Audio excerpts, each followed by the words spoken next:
Bonjour et bienvenue dans cette émission diagonale de d'investiture du second mandat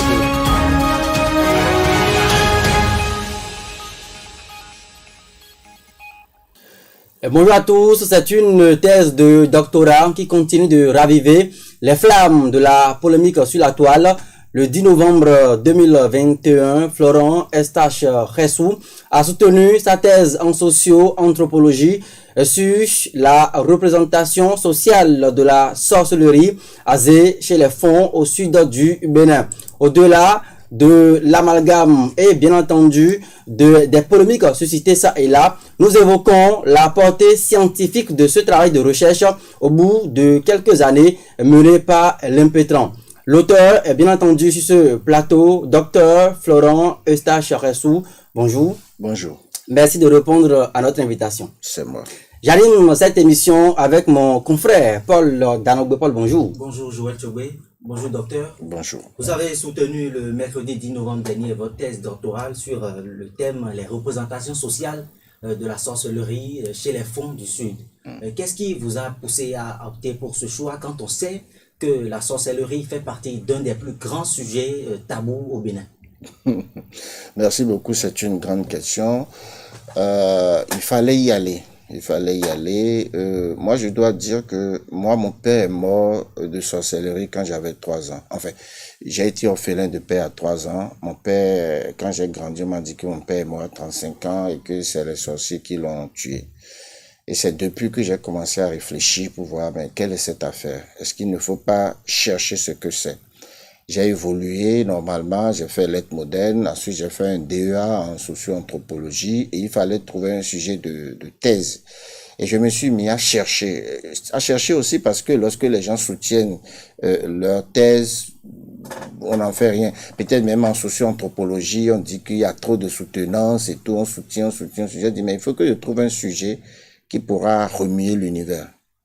Je me le disais en 2014. Donc, je cherchais, j'ai trouvé sorcellerie. Et j'ai dit, bingo, je fais ma thèse sur la sorcellerie. Alors, le professeur qui était là a dit, niet, que pas question, que c'est pas possible, c'est pas plausible, scientifiquement, que c'est pas faisable. Ensuite, il était, mon directeur de thèse, Doji Amozovi, était donc, avec son patron a dit non, et lui m'a dit d'attendre qu'il prenne le grade de maître conf. J'ai attendu qu'il soit à maître de conférence des universités du CAMES, avant maintenant de porter le sujet. Et on a pu le traiter pendant 7 années de recherche, parce que à des moments donnés, j'avais eu envie d'abandonner parce que il n'y avait pas d'issue, il n'y avait pas chose là, mais il fallait faire le truc là. Donc cette thèse est construite aujourd'hui comme un véritable élément d'innovation, comme un véritable coup d'audace et un véritable challenge scientifique au plan africain et mondial. Quand on entend parler de sorcellerie, il y a forcément des appréhensions, des a priori, des préjugés, si on peut le dire, mais qu'est-ce que vous mettez vraiment? Qu'est-ce qu'on peut comprendre très exactement de la sorcellerie? Alors, les Béninois du Sud-Bénin considèrent la sorcellerie comme le mal tout court. Le sorcier est considéré comme quelqu'un qui est en pacte avec le diable, qui est là pour faire le mal, qui est là pour tuer, pour donner la maladie, pour donner l'échec, la frayeur. La sorcellerie est perçue comme, le sorcier est perçu comme quelqu'un qui a signé un pacte satanique pour ne faire que le mal, pour semer la zizanie. Et c'est de cette façon que tous les Béninois du Sud se représentent la sorcellerie. Et donc, c'est si grave que tout ce qui nous arrive de mauvais est confié à la sorcellerie. Même si vous garez votre véhicule, votre moto dehors sans mettre le cadenas que le voleur vole, c'est la sorcellerie. Si vous ne donnez pas, vous ne vous occupez pas de votre enfant qui meurt d'une maladie, c'est la sorcellerie. De toutes les façons, tous nos maux, toutes nos morts sont expliqués par la sorcellerie. Du coup, plus personne n'a envie de croire que une chose ne peut jamais être négative à 100%. Et ça, c'est la question de recherche. Si on ne va pas y revenir, j'enclenche en même temps. Je me suis dit, puisque j'ai pris le sujet, j'ai exploré le sujet, j'ai exploré toutes les définitions, et j'ai vu que, en réalité, il y a beaucoup de préjugés sur le sujet. Il y a trop de négations. Et je me suis dit, lorsque vous voyez comment, par quels moyens les autres se développent, c'est exactement par ce que nous on appelle sorcellerie que les autres se développent. Tous les grands savants sont des sorciers magiciens. Pythagore est un sorcier, tous les autres, tous les mathématiciens. Alors quand vous prenez par exemple l'algèbre de Boole, les formules mathématiques sont inventées sur la base du Fa. Le 0 et le 1 représentent les chapelets divinatoires, le 0 et le 1. Et quand vous prenez par exemple les forums WhatsApp, il y a 256 personnes qui finissent, ça correspond exactement aux 256 signes du Fa. Et lorsque vous vous approchez de votre femme qui tombe enceinte, le 4e jour, le métabolisme se met en place et il y a multiplication de chiffres sur chiffres. On va d'abord au 16 qui correspond aux 16 maisons géomantiques, fois 16 encore, ça fait 256, ce qui correspond aux 9 mois, 256 jours, égale 9 mois de séjour d'un enfant dans le ventre d'une femme. Donc, les 256 signes du Fa. Et donc, si vous êtes né, vous êtes forcément né sur un signe du Fa. Vous pouvez chercher à le connaître ou pas, mais vous fonctionnez sur un signe.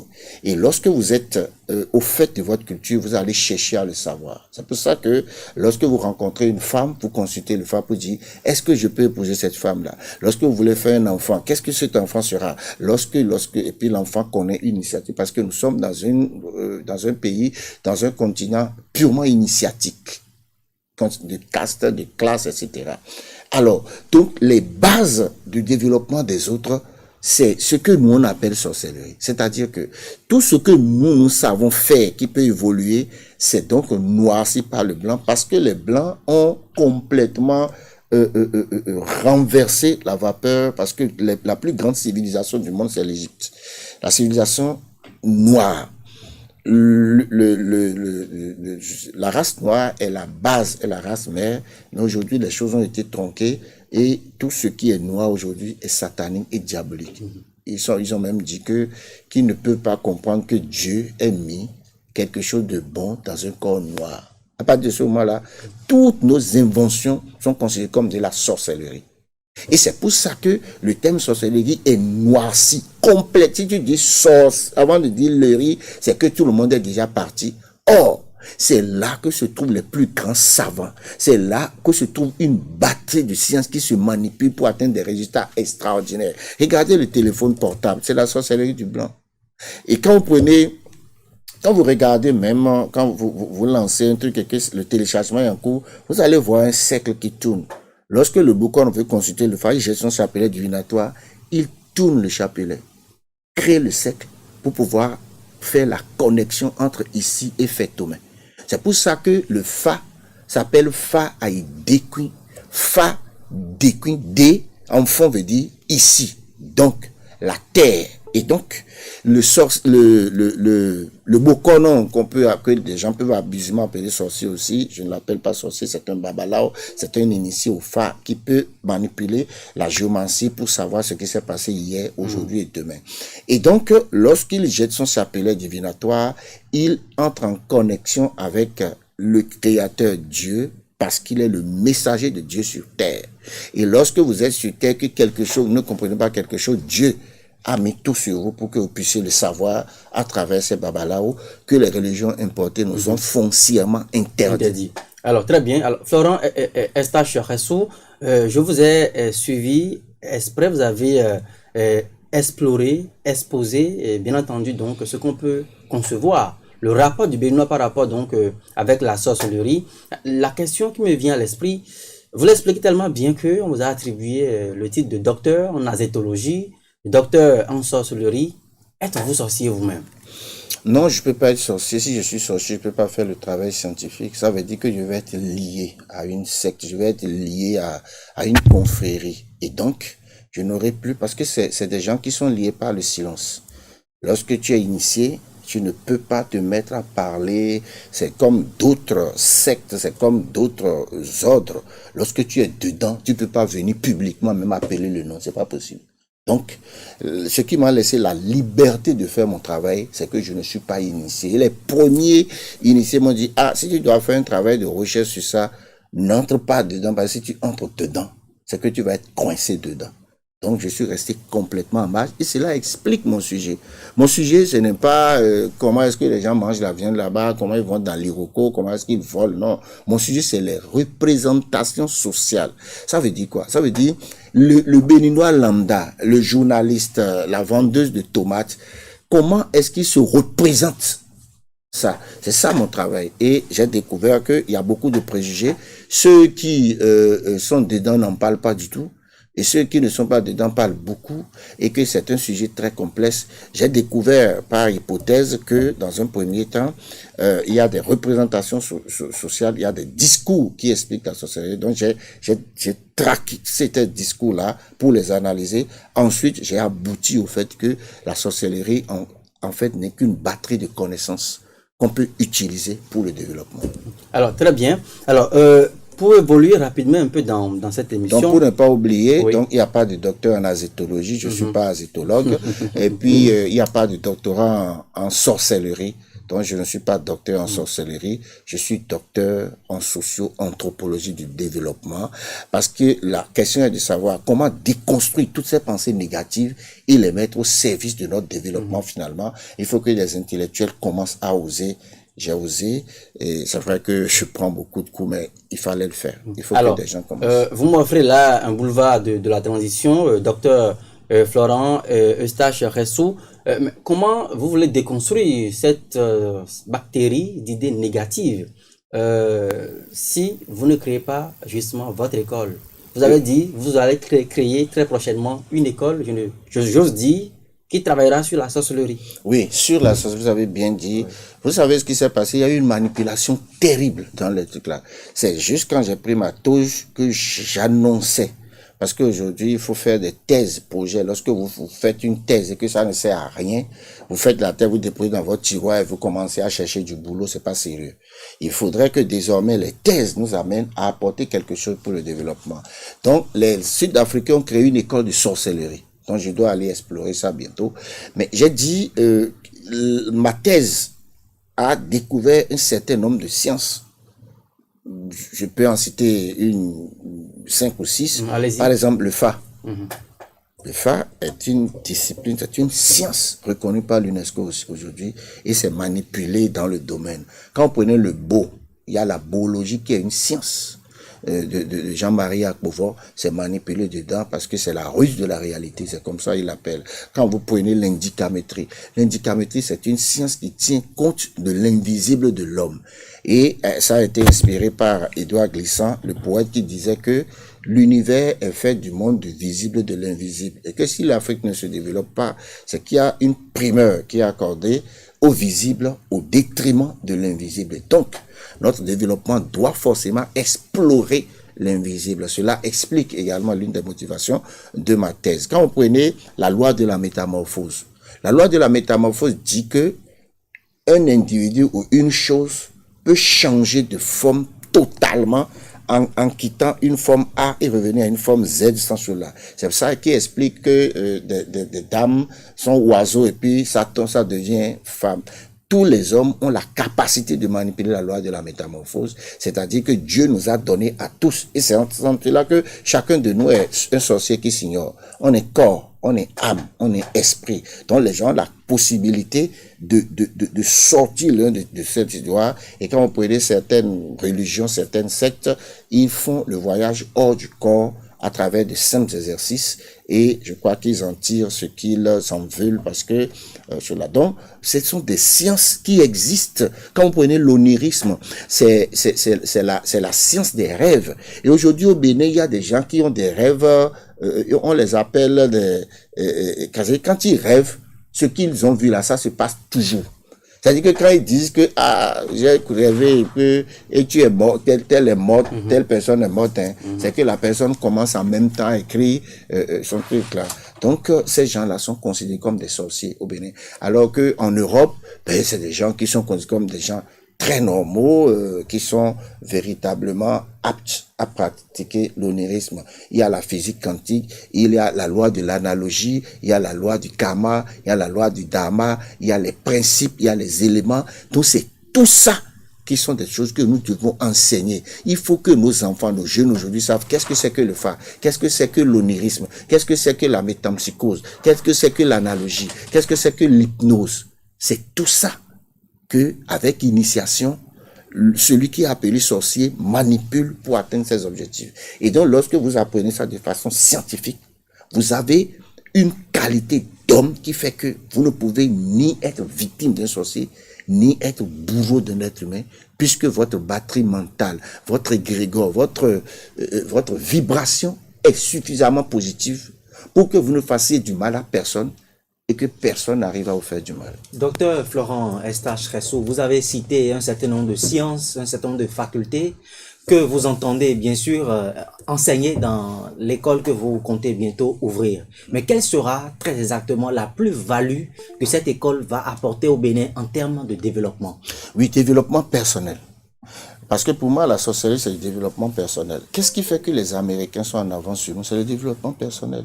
Et aujourd'hui, il y a même certaines religions importées qui refusent le développement personnel, le coaching. Parce que il faut des hommes de qualité. Regardez ce studio. C'est un Béninois qui l'a fait. C'est magnifique. C'est sa sorcellerie à lui. C'est ça qu'il apporte au développement. Il était quelque part, il a dit, écoutez, j'en ai marre, il est parti, il est venu ici. Regardez tout ce qu'il va apporter. Donc, il a osé, il a quitté. Pour les gens qui avaient envie de l'utiliser, il n'est pas bon. Mais pour nous, pour moi qui profite de ce studio, oui, il est bon. La sorcellerie en fond, ça veut dire azé, nous dit azé, boudouan non. Et oui, azéto. Donc ce studio-là, c'est ce que le promoteur a pris pour contribuer au développement en tant que professionnel des médias. Et l'autre chose, on disait Renou. Renou, c'est la collectivité.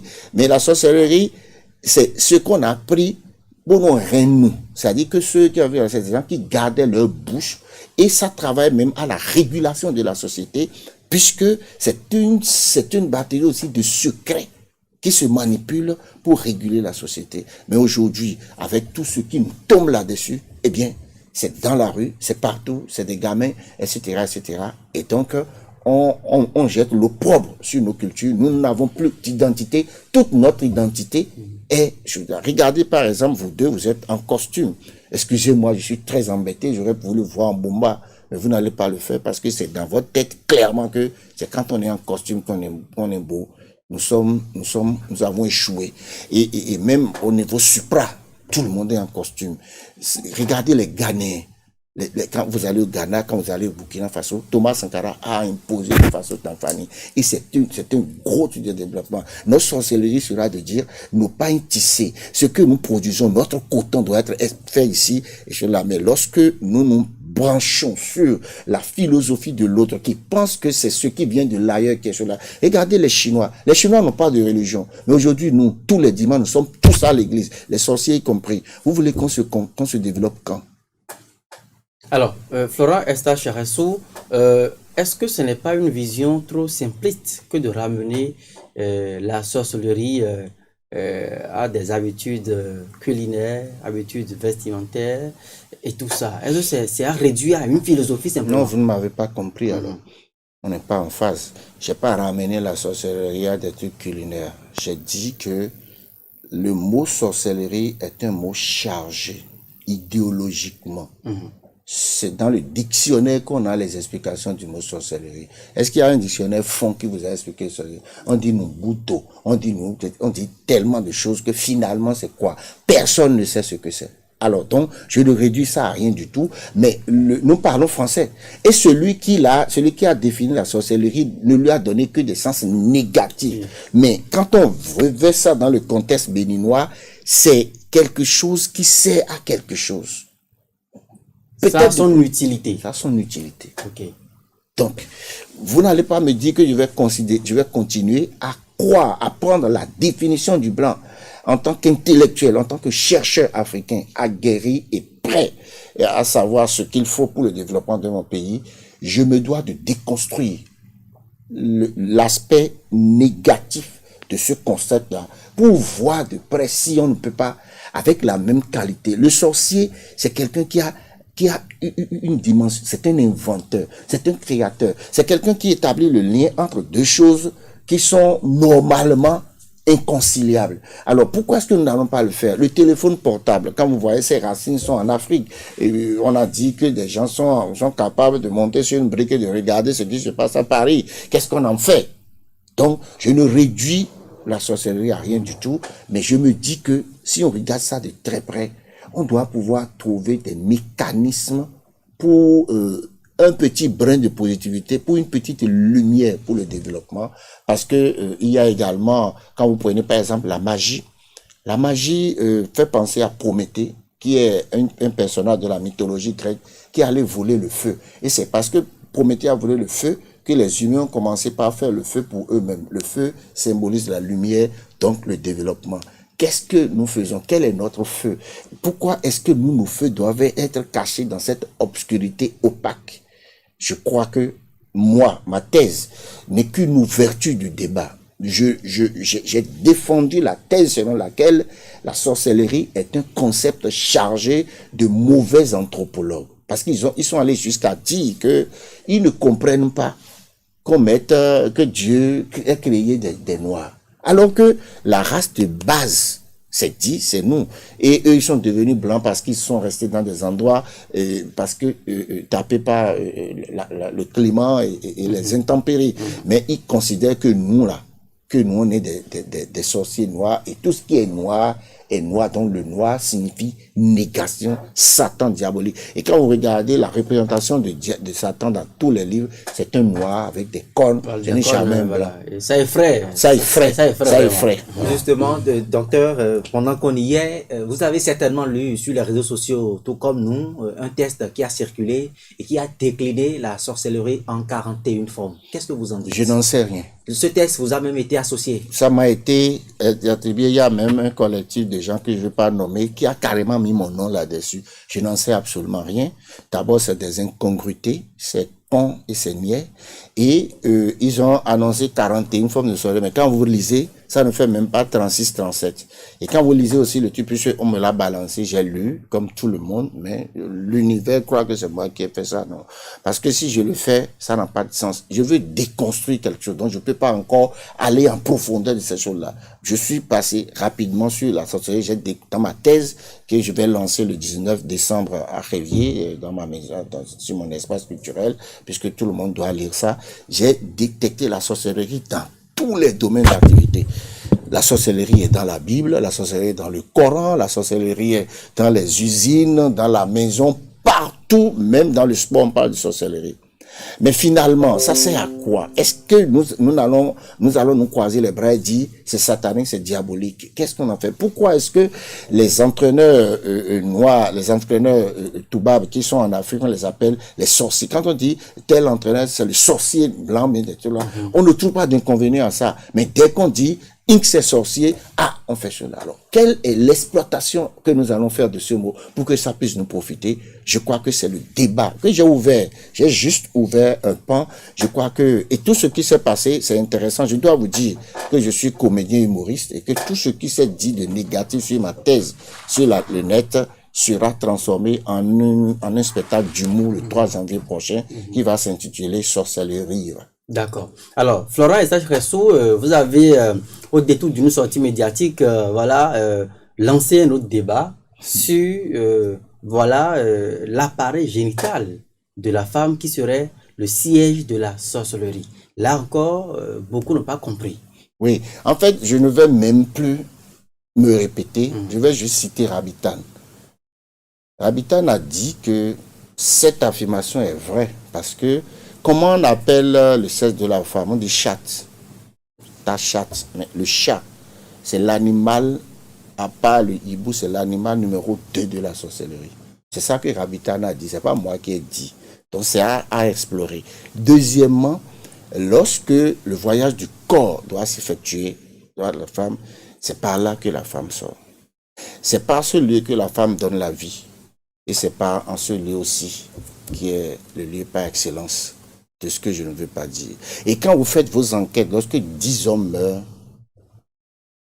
la femme est la cause d'au moins 7 morts. Mais là, qu'est-ce que vous conseillez désormais? Est-ce que les hommes il faut faire attention. S'approcher de la femme? Non, je n'ai jamais dit que... Mais il faut faire très attention. En fait, on assiste aujourd'hui à une banalisation de la femme. Vous voyez des garçons dont Julien, on rentre dedans, il faut faire très attention. Parce que lorsque vous faites l'amour à une femme, c'est tout un programme, c'est tout un engagement. Lorsque vous faites l'amour à une femme, c'est que vous vous imprimez dans la femme. Et vous pouvez faire l'amour à une femme, à une seule femme, et ça va être fatal pour toute votre vie. Parce que cette femme-là peut être négativement chargée. J'ai parlé de corps, d'âme et d'esprit. Chacun porte un karma, chacun porte des choses là. Donc, je veux tout simplement dire, c'est pas pour, je présente mes excuses à toutes les femmes qui m'ont mal compris, à toutes les personnes qui ont travesti mes idées. Je dis tout simplement, au contraire, qu'il faut respecter le corps, le sexe de la femme. Il faut respecter la puissance matricielle. Tout le monde sait ce que c'est que la puissance matricielle, c'est que on ne doit pas s'amuser avec. Par exemple, lorsque vous prenez les femmes qui ont qui ont leur menstru, au temps de nos parents, mais elles sont éloignées. Elles sont éloignées et pendant ce temps-là, c'est des séances de prière pour que le premier jour, ça correspond. Il est même dit que le premier jour correspond à l'élément terre et on doit faire des prières relatives à l'élément terre, le deuxième jour à l'élément eau, le troisième jour à l'élément air, le troisième à l'élément feu, etc., etc. Et se purifier avant de revenir, avant de réintégrer ça. Mais aujourd'hui, qu'est-ce qu'on voit? Même des gens, ils vont pendant que la femme est dans cette période-là. Donc, il nous appartient nous ne refusons rien à personne. Mais il faudrait que nous puissions véritablement attirer l'attention de la jeunesse sur un certain nombre de choses que nous faisons et qui nous sont... Donc, les nouvelles pratiques sexuelles en vogue, il faut les éviter. Il faut les éviter, à mon avis. Surtout le cunnilingus. Surtout le cunnilingus, ça, je signe que ça, j'ai vu, on m'a dit que ça refuse le dossier. Le dossier, c'est quoi? Vous voyez, vous deux là, vous êtes en train de manipuler votre langue. Mais quand vous allez vous livrer au cunnilingus tout le temps, à un moment donné, vous allez tomber dans le milieu des médias. Pourquoi? Parce qu'au commencement était le verbe, a dit la Bible. Et le verbe s'est fait chair, le verbe s'est fait Dieu. Lorsque je rentre dans le fa, le premier signe du fa, c'est le B. Bémédi. Le B. C'est la parole, c'est le verbe. Et qu'est-ce qui porte? Quel est l'organe qui porte le verbe? La langue. C'est pour ça que quand nos ancêtres veulent proférer la parole, ils prennent des grains d'attaque qui représentent l'élément feu, activateur du verbe. Mais lorsque vous faites le cunnilingus, le sexe de la femme est à respecter. C'est quelque chose, c'est le minon, c'est le nan. C'est quelque chose, c'est de là que nous venons. Mais lorsqu'on se livre à cet exercice, eh bien, votre langue est désactivée. Votre langue est désactivée. Lorsque vous êtes spiritualiste, vous ne pouvez plus proférer aucune parole qui marche. Mais les journalistes, moi, je suis journaliste. Vous voyez, je manipule le verbe. Je ne vais jamais faire cunnilingus parce que je sais que si je le fais, vous regardez l'attention avec laquelle vous me regardez. Le jour où je vais commencer à le faire, mes propos seront fades. Je ne peux plus activer, je ne peux plus me connecter à vous. Donc, je déconseille cela. Ceux qui ont envie de le faire, ils n'ont qu'à continuer à le faire. Il y a les femmes qui demandent expressément ça. Oui, allez-y. Est-ce que les femmes savent? Le jour où la femme saura tous les pouvoirs qu'elle aura, l'univers va exploser. Donc c'est même bon pour nous qu'elle ne le sache pas, mais il faut que chaque garçon sache là où il veut. Il y a des femmes qui prennent beaucoup de plaisir dans ça, mais qu'est-ce que ça nous donne? Lorsque tu prends un plaisir qui t'est fatal, après quand le miel devient amer, c'est compliqué. Donc à chacun de savoir ce qu'il va choisir là. Vous pouvez y aller, mais je persiste, je signe que ce n'est pas bon pour les gens qui manipulent la langue, parce que c'est la langue qui donne à parler, c'est à travers la langue qu'on cotise la femme. C'est à la langue qui nous permet de trouver du boulot. C'est la langue qui nous permet d'être journaliste. La langue qui nous permet d'avoir du malheur, du bonheur.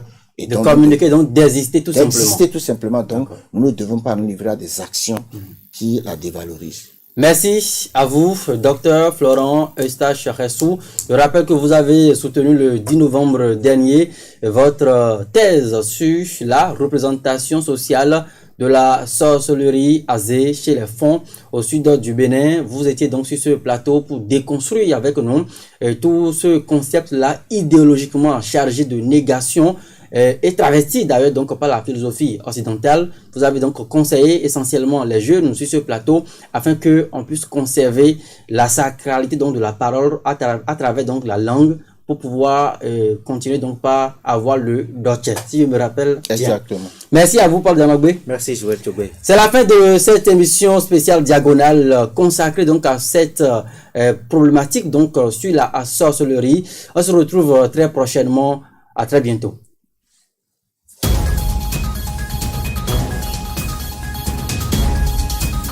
Bonjour et bienvenue dans cette émission diagonale